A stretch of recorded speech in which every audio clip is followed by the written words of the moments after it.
Hi hello everyone, welcome to simple learning.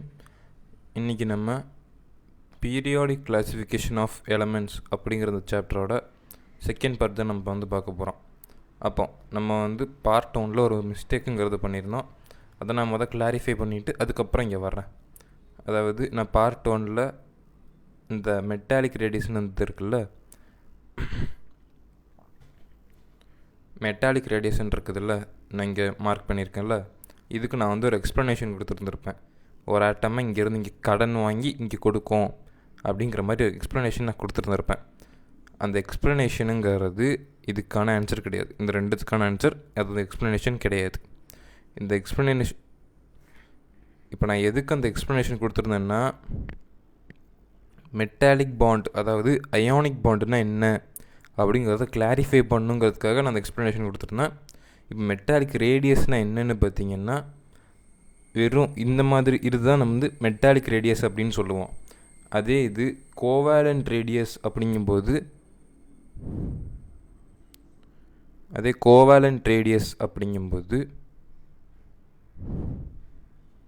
நான் இதே மாதிரி கிட்ட ஒரு ஆட்டம் இருக்கும். நான் சொல்லியிருந்தேன் கோவேலண்ட் பாண்டுன்னா 2 ஆட்டம் இருக்குமா, அப்போ இந்த 2 ஆட்டமோட ஒரு நடுப்பகுதின்னு ஒன்று இருக்கும். அதுலேருந்து வர்றது தான் கோவேலண்ட் ரேடியஸ் அப்படிங்கிறது. அப்போது இதுக்கு நான் கொடுத்த எக்ஸ்ப்ளனேஷனுங்கிறது தப்பானதுன்னு இல்லை, இதுக்கான எக்ஸ்ப்ளனேஷன் இல்லை. இந்த மெட்டாலிக் பாண்டு கோவேலண்ட் பாண்டுக்கான எக்ஸ்ப்ளனேஷன் அது. இது மெட்டாலிக்கான ரேடியஸ்க்கான எக்ஸ்ப்ளனேஷன் இப்போ நான் கொடுத்ததுங்கிறது. அப்போ உங்களுக்கு எல்லாம் கிளியராக இருக்குன்னு நினைக்கிறேன். கிளியர் ஆகலனாலும் பரவாயில்ல, இதுக்கப்புறம் கிளியர் ஆக்கிடலாம். கண்டிப்பாக கமெண்ட் பண்ணுங்கள், நான் பார்க்குறேன் எது கிளியர் ஆகலைன்னு. இப்போ நம்ம இன்றைக்கான வீடியோ ஸ்டார்ட் பண்ணிடுவோம். எலக்ட்ரோநெகட்டிவிட்டி. லாஸ்ட் வீடியோவிலே நம்ம எலக்ட்ரோநெகட்டிவிட்டி வச்சு ஒரு கண்டினியூஷன் கொடுத்துருந்தோம். அதாவது நான் சொல்லியிருந்தேன் லாஸ்ட் வீடியோவிலே, எலக்ட்ரோநெகட்டிவிட்டினா amount of tendency to attract shared electron. நம்ம அதுக்கான எக்ஸ்ப்ளனேஷன்லாம் கொடுத்தது தான். அப்போ இந்த வீடியோவில் இந்த எலக்ட்ரோநெகட்டிவிட்டிக்கான ஒரு சில விஷயங்களை நம்ம தெரிஞ்சுக்கணும். அதாவது எலக்ட்ரோநெகட்டிவிட்டியை பொறுத்த வரைக்குமே அதுக்கு முன்னாடி நீங்கள் இன்னொரு 2 விஷயம் தெரிஞ்சுருக்கணும். எலக்ட்ரோநெகட்டிவிட்டி முன்னாடி இன்னொரு 2 விஷயம் மட்டும் தெரிஞ்சுருக்கணும்.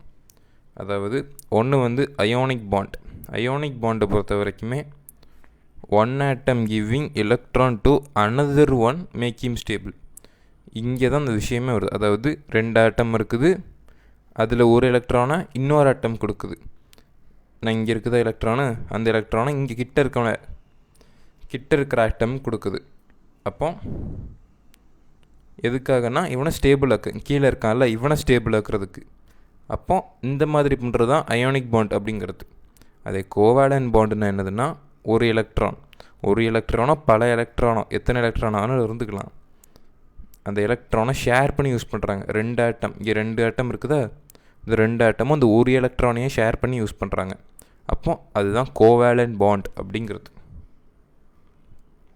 இப்போ அயோனிக் பாண்டுன்னு என்ன, கோவேலண்ட் பாண்டுன்னு தெரிஞ்சிருக்கும்னு நினைக்கிறேன். இப்போ நம்ம விஷயத்துக்கு வருவோம். அதாவது இந்த எலக்ட்ரோநெகட்டிவிட்டி,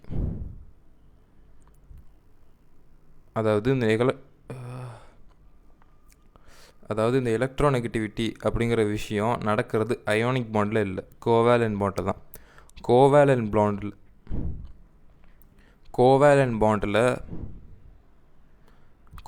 பாண்டில் ஒரு எலக்ட்ரானை தான் 2 ஆட்டமும் ஷேர் பண்ணுது. அப்படிங்கும்போது எலக்ட்ரோநெகட்டிவிட்டி அதில் தான் அதிகமாக இருக்கும். அப்போ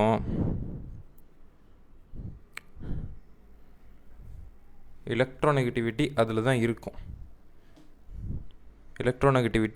இருக்கும். அப்போ நான் எலக்ட்ரோநெகட்டிவிட்டின்னு எக்ஸ்ப்ளனேஷனுங்கிறத நான் கொடுத்துருந்துருப்பேன். இப்போ எலக்ட்ரோநெகட்டிவிட்டி, ஒருவேளை எலக்ட்ரோநெகட்டிவிட்டிங்கிறது இப்போ எக்ஸாம்பிள் பார்த்தீங்கன்னா, ஒரு 2 ஆட்டம் இருக்குது, 2 ஆட்டம் ஒரு எலக்ட்ரானை ஷேர் பண்ணுதுன்னு வச்சுக்கோங்களேன். ஒரு ஆட்டம் யாருன்னு பார்த்தீங்கன்னா ஃப்ளூரின்ங்கிற ஆட்டம் அதோட எலக்ட்ரானை குளோரின் கூட ஷேர் பண்ணுதுன்னு வச்சுக்கோங்களேன். அப்போ இது ஃப்ளூரின், இது குளோரின். இப்போ இங்கே குளோரினும் ஒரு எலக்ட்ரானை ஷேர் பண்ணுது. இப்போ என்னென்னா, நம்ம எலக்ட்ரோநெகட்டிவிட்டிக்கு நம்ம லாஸ்ட் வீடியோவிலே சொல்லியிருந்திருப்போம், இதில் ஏதோ ஒரு ஆட்டம்ங்கிறது ரொம்ப இழுக்கும். இந்த நடுவில் ரெண்டுமே சென்டரில் இருக்காது, எப்போவுமே ஒவ்வொரு சைட்லேயும் பிடிச்சி இழுத்துக்கிட்டே இருப்பாங்க. அப்போ இப்போ ஃப்ளூரினுக்கும் சிஎலும் இருக்குதுல்ல, இந்த ஃப்ளூரினும் சிஎல்லையும் எந்த அளவுக்கு இழுக்குது, யார் அதிகமாக இழுக்கிறா அப்படிங்கிறத கண்டுபிடிக்கணும். அதுதான் அந்த எலக்ட்ரோநெகட்டிவிட்டியோட கோலுங்கிறது. இப்போ நம்ம வந்து என்ன சொல்லியிருந்தோம், ஃப்ளூரினுக்கும் குளோரினுக்கும் ஒரு கோவேலன்ட் பாண்டுங்கிறது இருக்குது. இப்போ இவங்க 2 பேர் கூடையில் கோவேலன்ட் பாண்ட் இருந்ததுன்னா யார் அதிகமாக அவங்கக்கிட்ட இழுப்பாங்க, எப்படி யார் அவங்கக்கிட்ட அதிகமாக இழுப்பாங்க அப்படிங்கிறத நம்ம கண்டுபிடிக்கணும். இப்போ ஒருவேளை ஃப்ளூரினுக்கும் ஒருவேளை 2 ஆட்டம்க்கும் உள்ள டிஃப்ரென்ஸுங்கிறது, இப்போ ஒருவேளை 2 எலமெண்ட்டுக்கும் உள்ள டிஃப்ரென்ஸ் அப்படிங்கிறது, அதாவது இங்கே பார்த்தீங்கன்னா தெரியும், fluorine is equal to 4.0, chlorine is equal to 3.0 அப்படின்னு கொடுத்துருக்காங்கல்ல. இந்த 4.0 3.0 இந்த 2.8 அதெல்லாம் இதோட எலக்ட்ரோநெகட்டிவிட்டியோட வேல்யூங்கிறது, அதாவது இந்த அளவுக்கு எலக்ட்ரோநெகட்டிவாக இருக்கும் அப்படிங்கிறதுக்கான வேல்யூ. அப்போ இதையெல்லாம் உங்களுக்கு எக்ஸாம்பிளாக கொடுத்துருவாங்க, அதை பார்த்து நீங்கள் பயப்பட வேண்டாம். அப்போ ஒருவேளை 2 எலமெண்ட்ஸ்க்கானது ஷேர் பண்ணுதா, ஒரு 2 எலமெண்ட்ஸ்க்கான வித்தியாசம் அப்படின்னு இருந்துச்சுன்னு வச்சுக்கோங்களேன். 2 எலமெண்ட்டுக்கான வித்தியாசங்கிறது, இப்போ ஒருவேளை 2 எலமெண்ட்டுக்கான இந்த எலக்ட்ரோநெகட்டிவிட்டிக்கான வித்தியாசங்கிறது 1.7க்கும் மேலே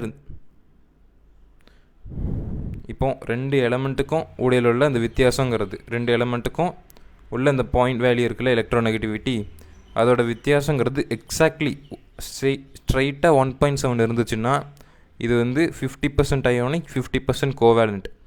அதாவது இது திருடவும் செய்யாது, அதே நேரத்தில் கோவேலண்ட்டாகவும் இருக்காது.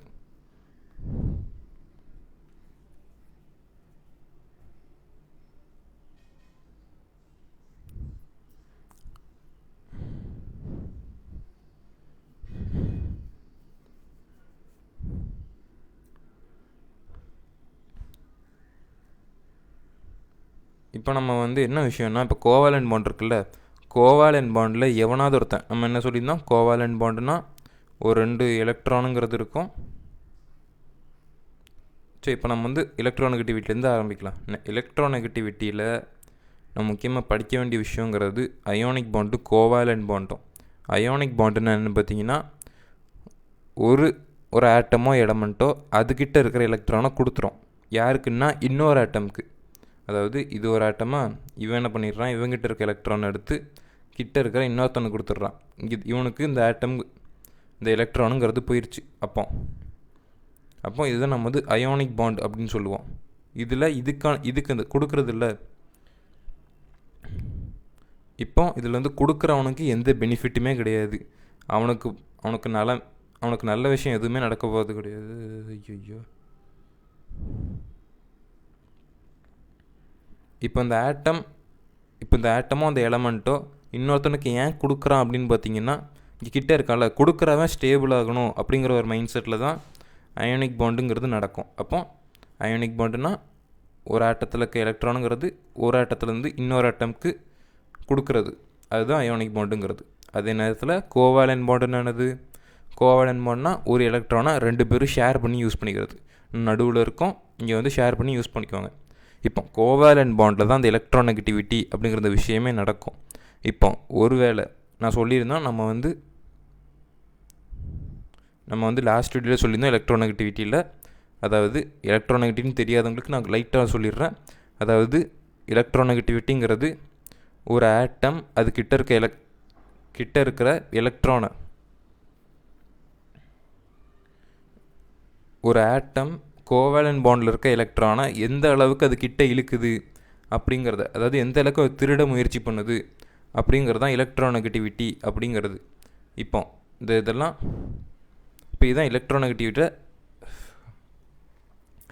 இதான் வந்து எலக்ட்ரோநெகட்டிவிட்டியோட எக்ஸ்ப்ளனேஷன் அப்படிங்கிறது. இப்போ ஒருவேளை இது வந்து ரொம்ப திருடிருச்சு அப்படின்னு வச்சுக்கோங்களேன். இப்போ கோவேலன்ட் பாண்டில் இருக்குது, எலக்ட்ரான்கிறது சென்டரில் இருக்குதா. இப்போ ஒருத்தன் வந்து ரொம்ப பெரிய திருடனாக இருக்கான் அப்படின்னா அவன் அப்படியே மொத்தமாக திருடிட்டு போயிடுவான். அப்போ கோவேலன்ட் பாண்ட்லேருந்து அயோனிக் பாண்டாக மாறிடும். புரிஞ்சிருக்கோன்னு நினைக்கிறேன். அதாவது கோவேலன்ட் பாண்ட்லேயே ஆரம்பிச்சிருந்தாலும் ஒருத்தன் ரொம்ப திருடணும்னு ஆசைப்பட்டு, நான் இப்போ இவனுக்கு வந்து திருடணும், இவனுக்கு வந்து இந்த எலக்ட்ரானை எடுக்கணும்னு ஆசைப்பட்டான். அப்போ அவன் வந்து அப்படியே ஆட்டையை போட்டேன்னு வச்சுக்கோங்களேன். அப்போ இதுக்கு மேலே அது வந்து கோவேலன்ட் பாண்டுகள் இல்லை, அயோனிக் பாண்ட். வேணால் இவங்க இந்த எலக்ட்ரானை ஷேர் பண்ணல, அதான் வந்து கொண்டு போயிட்டானே, அப்போ இது வந்து அயோனிக் பாண்ட் அப்படின்னு சொல்லுவோம். அப்போ நீங்கள் தெரிஞ்சுக்க வேண்டியதுங்கிறது ஒரு கோவேலன்ட் பாண்ட்டு அயோனிக் பாண்டாகவும் மாறலாம். அதான் நீங்கள் முக்கியமாக தெரிஞ்சுக்க வேண்டியது. அயோனிக் பாண்ட் அப்படிங்கும்போது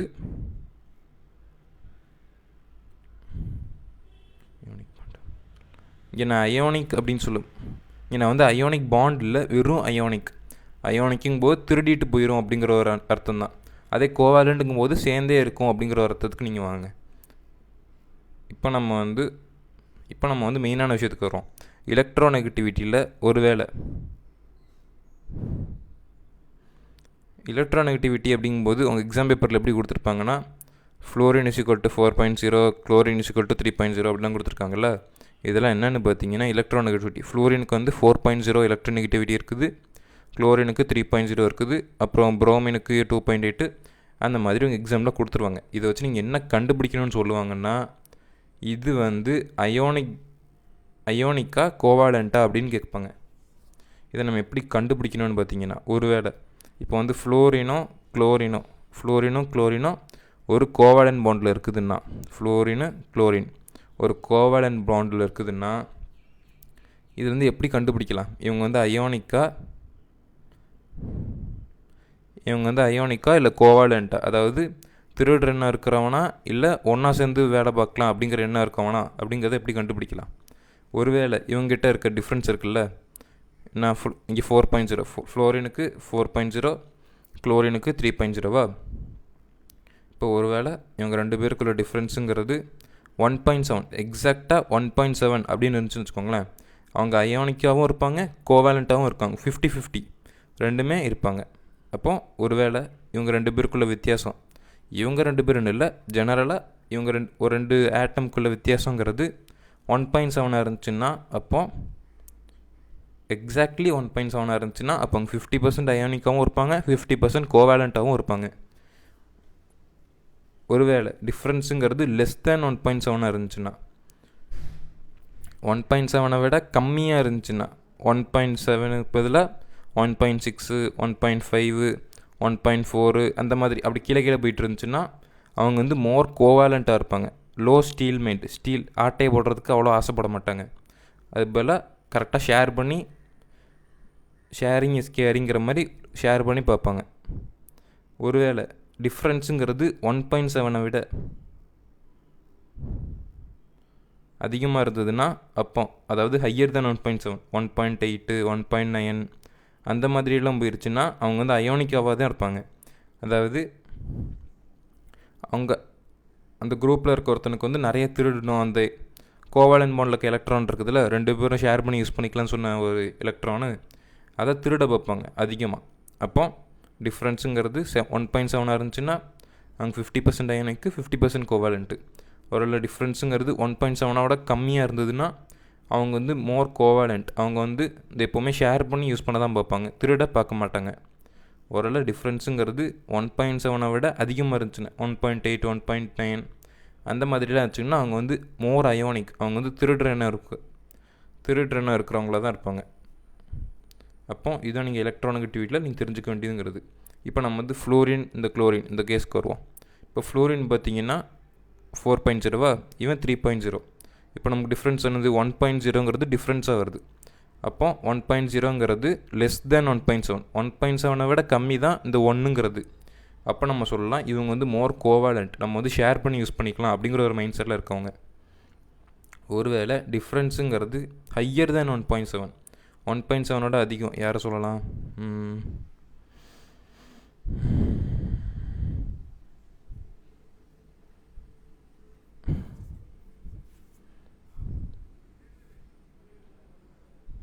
இப்போ ஒருவேளை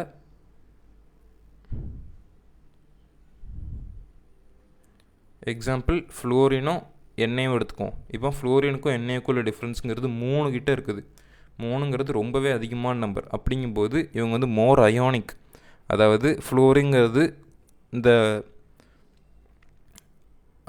ஃப்ளோரினுங்கிறது இந்த எண்ணெய்கிட்ட இருந்து இந்த எலக்ட்ரானை பிடுங்க பார்ப்போம். இப்போ இவங்க 2 பேரும் கோவேலன்ட் பாண்டில் இருக்காங்கன்னா, இப்போ ஒரு வேளை இவங்க 2 பேரும் ஒரு கோவலன் பாண்டில் இருக்காங்கன்னா, நான் இந்த எலக்ட்ரான் இருக்குல்ல, நடுவில் இருக்க எலக்ட்ரானை ஃப்ளோரின்ங்கிறது திருட பார்க்கும். ஃப்ளோரின் அதிகமாக திருட பார்க்கும். அப்போ அதுக்கான எக்ஸ்ப்ளனேஷன் அப்படிங்கிறது. அப்போ டிஃப்ரென்ஸுங்கிறது 1.7க்கு மேலே இருந்துச்சுன்னா அவங்க வந்து மோர் அயானிக், ஹை ஸ்டீல் மைண்டு. ஒருவேளை 1.7 கம்மியாக இருந்துச்சுன்னா கோவாலண்ட்டு, அவ்வளோ திருட பார்க்க மாட்டாங்க. அதே 1.7 இருந்ததுன்னா அவங்க வந்து 50% அயானிக்கு 50% கோவாலண்ட். அப்போ இதுதான் எலக்ட்ரோநெகட்டிவிட்டி தெரிஞ்சுக்க வேண்டிய விஷயங்கிறது. இப்போ நம்ம வந்து இந்த சாப்டரில் ஒரு பெரிய ஒரு டேர்னிங் எடுக்க போகிறோம். இதுக்கப்புறம் நீங்கள் படிக்க போகிறதுக்கும் நீங்கள் படித்ததுக்கும் சம்மந்தமே இல்லாத மாதிரி தான் இருக்கும் இந்த சாப்டருங்கிறது.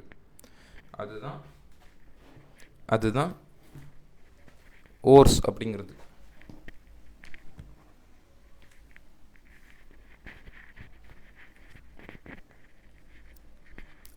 ஓர்ஸ்னால் என்ன? ஓர்ஸ் அப்படிங்கும்போது இப்போ நம்ம வீட்டில் வந்து இரும்பு, இந்த பித்தளை, கோல்டு இருக்குமான்னு தெரியாது, ஆனால் இரும்பு, பித்தளை அந்த இதெல்லாம் இருக்குல்ல, அதையெல்லாம் நம்ம எப்படி எடுப்போம்னு பார்த்திங்கன்னா ஓர்ஸ்லேருந்து தான் எடுப்போம். அதாவது ஓர்ஸுங்கிறது எப்படி இருக்குன்னு பார்த்திங்கன்னா இந்த மாதிரி இருக்கும்.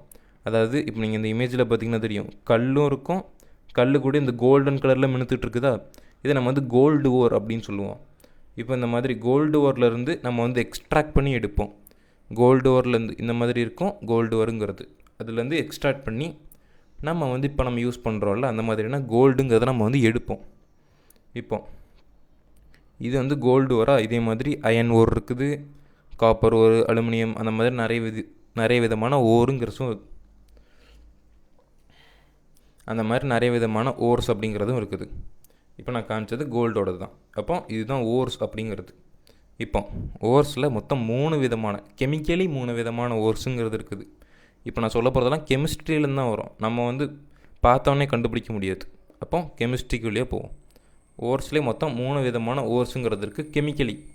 ஃபஸ்ட்டு வந்து ஆக்சைடு ஓர் அப்படிங்கும்போது இந்த ஓர்ஸோட காம்ப்ளெக்ஷன் இருக்கும்ல. இப்போ அயன் இருக்குதா, அயனுக்கு என்ன FeO2 அப்படின்னு இருந்துச்சுன்னா அதுதான் ஆக்சைடு ஓர். அதாவது ஆக்சைடு ஓருக்கான எக்ஸ்ப்ளனேஷனுங்கிறது ores that bond with oxygen. இப்போ அயன் ஓட நீங்கள் எடுத்துக்கோங்களேன். அயன் ஓர் பொறுத்த வரைக்குமே அது வந்து ஆக்சிஜன் கூட ஒரு பாண்டில் இருக்கும். ஒருவேளை ஒரு மினரலுங்கிறது ஆக்சிஜன் கூட பாண்டில் இருந்துச்சுன்னா அதுதான் ஆக்சைடு ஓர் அப்படின்னு நம்ம வந்து சொல்லுவோம். இப்போ நம்ம வந்து அயன் எடுத்துக்கோமே, அதாவது Fe தான் நம்ம வந்து அயனுன்னு சொல்லுவோம். இப்போ அயன் வந்து ஆக்சிஜன் கூட சேர்ந்துருச்சுன்னா இதை நம்ம வந்து ஆக்சைடு ஓர் அப்படின்னு சொல்லுவோம். அதுக்கப்புறம் அது ஆக்சைடு ஓர். இப்போ ஒருவேளை இந்த Feங்கிறது இதுக்கப்புறம் நான் சொல்ல போகிறதெல்லாம் ஜஸ்ட் நீங்கள் உங்களுக்கு புரியணுங்கிறதுக்காக நான் சொன்னது தான். அதுக்கப்புறம் கார்பனேட் ஓர் அப்படிங்கும்போது இந்த Fe இருக்குதா, Fe வந்து CO கூட சேரணும். அதாவது Feங்கிறது CO இது கூட வந்து சேர்ந்துருந்துச்சுன்னா அப்போ இதை நம்ம வந்து கார்பனேட் ஓர் அப்படின்னு சொல்லியிருந்தோம். முன்னாடி ஆக்சிஜன் கூட சேர்ந்துருந்துச்சு, Feங்கிறது ஆக்சிஜன் கூட சேர்ந்துருச்சு. அது இப்போ பார்த்திங்கன்னா Feங்கிறது அதாவது அயனுங்கிறது கார்பன் கூட சேர்ந்துருச்சு. அதுவும் எப்படின்னா ரெண்டுமே பாண்ட் பண்ணி இதுதான் Feன்னு வச்சுக்கோங்களேன். இந்த சைடில் ஆக்சிஜன் இருக்கும், இந்த சைடில் கார்பன்கிறது இருக்கும். இந்த மாதிரி ஒரு பாண்டில் இது வந்து கனெக்ட் ஆகிருச்சு. அப்போ இதுதான் கார்பனேட். ஆக்சைடுனா ஆக்சிஜன் சேர்ந்துருக்கும், கார்பனேட்னா COங்கிறது சேர்ந்துருக்கும். அடுத்தது வந்து சல்ஃபைடோர்ஸ் அப்படிங்கும்போது சல்ஃபைடு சேர்ந்துருக்கும், Sன்னு சொல்லுவாங்க. S தான் வந்து சல்ஃபைடோட எலமெண்ட்டோட பேருங்கிறது. அப்போ இப்போ FeS அப்படின்னு இருந்துச்சுன்னு வச்சுக்கோங்களேன். அப்போ இது வந்து சல்ஃபைடோர் அப்படின்னு சொல்லுவோம். அப்போ ஆக்சிஜனோர், கார்பனேட்டோர், சல்ஃபைட்டோர், அதாவது OCOS. இப்போ அதை நீங்கள் உங்களுக்கு புரிஞ்சிருக்கும்னு நினைக்கிறேன். இப்போ நான் சொல்லியிருந்தேன் நம்ம வந்து ஓர்லேருந்து தான் நம்ம வந்து மெட்டல்ஸை கொண்டு வருவோம் அப்படின்னு நான் சொல்லியிருந்தேன். எப்படி கொண்டு வருவோம் அப்படின்னு பார்த்தீங்கன்னா நம்ம வந்து எப்படி கொண்டு வருவோம்னு பார்த்தீங்கன்னா